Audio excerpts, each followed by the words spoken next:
Yo, what is up guys, it's me Lee, and welcome to day 17 of the 2017-2018 NBA season, and we gotta talk about this. It can no longer be avoided. See, I want to see Lonzo Ball succeed in the NBA, I really do. I want all of the rookies or players with potential to live up to that potential, because in the end, us as the fans are some of the biggest winners because it only makes the NBA that much more enjoyable. I mean, just think about if Anthony Bennett or Kwame Brown weren't such complete busts. How much better would that have actually made the NBA if Kwame Brown went down as an NBA legend? So I for sure want to see Lonzo succeed, and I think in the end he will. The Lakers took on the Blazers last night, Portland coming off a tough overtime loss to the Jazz from the night before, where Damian Lillard has a potential game-winning shot blocked by Rudy Gobert, and the Blazers were able to jump out to an early 18-point lead in the first half, but the Lakers fought back. Bad news though is that Larry Nance Jr. had to leave the game and has been diagnosed with a broken hand, so he will be out for at least the next couple of months for LA. And the game wound up going down to the wire. KCP hit a huge three with 15 seconds left off the assist from Lonzo Ball to tie the game up at 110 apiece. Thing is though, that Portland has one of the clutchest, low-key maybe the clutchest player in the NBA on their team. Everyone in the world who was watching this game knew exactly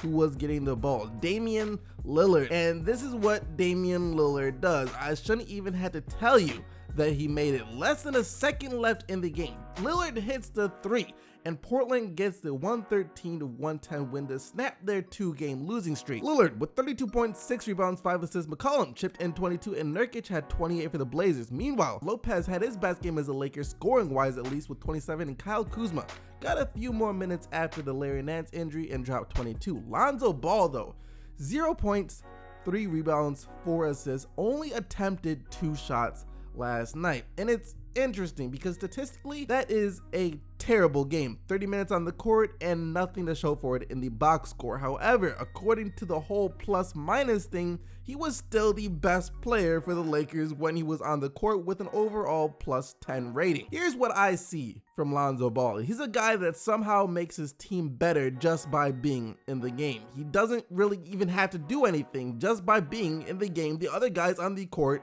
look better out there. The team competes. Thing is, sometimes I feel like he doesn't try and do enough. Last night, for example, only 2 field goal attempts. This is only a one-time thing so far because he's averaging like 11 shot attempts per game on the season, but he just can't let this happen again. He has to be more aggressive than that. His team often benefits when he is more aggressive. In the 3 games that the Lakers have won so far this year, Lonzo has been key in all those wins, averaging 16 points, 7 assists, and 8 rebounds when they win, but when they lose, Lonzo's only putting up 5, 6, and 5. Lonzo is of course a team first player. I'm sure he would never shoot the ball if that meant his team gets the win. Maybe part of the problem is his confidence in his shot has been dipping. I mean, he's only shooting 32% from the field and 28% from 3 on the year. A lot of young players' confidence would be shot at this point, but I don't even think that can be the case with Lonzo though, because his last game against my Pistons, he had his best game shooting the ball, field goal percentage wise, and overall the kid just has a lot of confidence for a rookie. He just needs to take more shots in games like tonight though. It's only gonna make things easier for him to make things easier for his teammates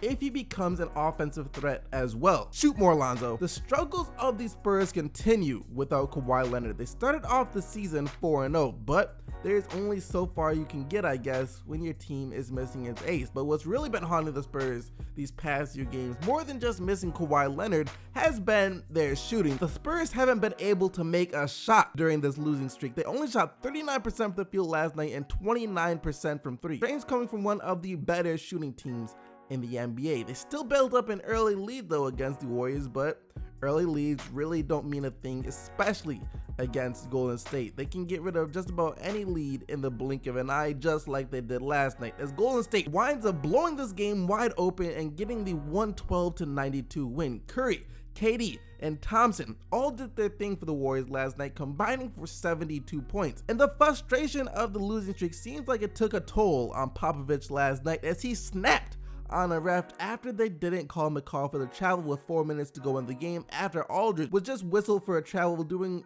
pretty much the same thing, I guess. Sure, that kind of stuff will tick off players and coaches, but I think this was more just pent-up frustration of the losing streak built up in Pop. Aldridge had 24 and 10 for San Antonio, but 4 game 5-game losing streak doesn't really matter. Spurs will still be the Spurs. And that's actually it for today though. Only 2 games last night, so I guess you guys go vote for the player of the day by following the link down in the description box below. Just remember, the only players whose team won are eligible to win player of the day. And yesterday, you guys selected TJ Warren and his career high 40 points and 10 rebounds as your player of the day. But thank you guys so much for watching. Make sure to like this video and subscribe for more daily NBA highlights, as well as stay tuned for the daily NBA news video coming out later today. But I'll see you guys then.